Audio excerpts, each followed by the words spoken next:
आगामी 7 तारीख को उनके यहाँ चुनाव होने वाले हैं। इसी चुनाव को केंद्र में रखते हुए जोट गठबंधन के 21 उम्मीदवार एक प्रेस कॉन्फ्रेंस में एकत्र हुए।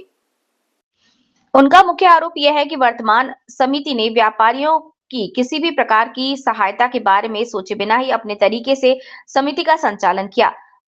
जोट उम्मीदवारों का परिचय कराते हुए अमरचंद पाल ने बताया कि 100% जीत के प्रति आशावादी हैं।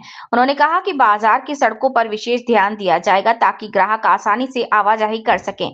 उन्होंने ये भी कहा कि वे सभी व्यापारियों से चर्चा कर बाजार और व्यापारियों के हित में कार्य करेंगे।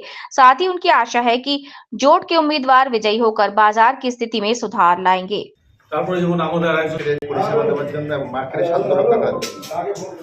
আমরা বিগত কমিটি যখন ছিলাম প্রতি যতগুলো বলতে অ্যাকসেপ্ট প্রতিবাদ করে গেছে তার বিনিময়ে সম্পাদক মহাশয় কিছু কিছু ক্ষেত্রে আমাদেরকে খারাপ ল্যাঙ্গুয়েজ ইউজ করছে, তার প্রতিবাদ অ্যাপ্লিকেশন দিচ্ছে কেন বলা হলো তার কোনো সঠিক জবাব না পাওয়াতে আমি নিজের পদ থেকে ইস্তফা দিচ্ছি, সভা সম্পাদক পদ থেকে। এবার মার্কেটের স্বার্থ রক্ষা এবং কমিটির স্বার্থ আমাদের নিজেদের সব কিছু দেখার জন্য আমরা 7 জন উইনিং ক্যান্ডিডেট বিগত টিম থেকে এই টিম নিয়ে আমরা আবার মার্কেটের স্বার্থ রক্ষার জন্য আমরা দাঁড়াচ্ছি। আমরা পুরো আকাশ কর্নার ব্যবসায়ী বন্ধুদেরকে বলবো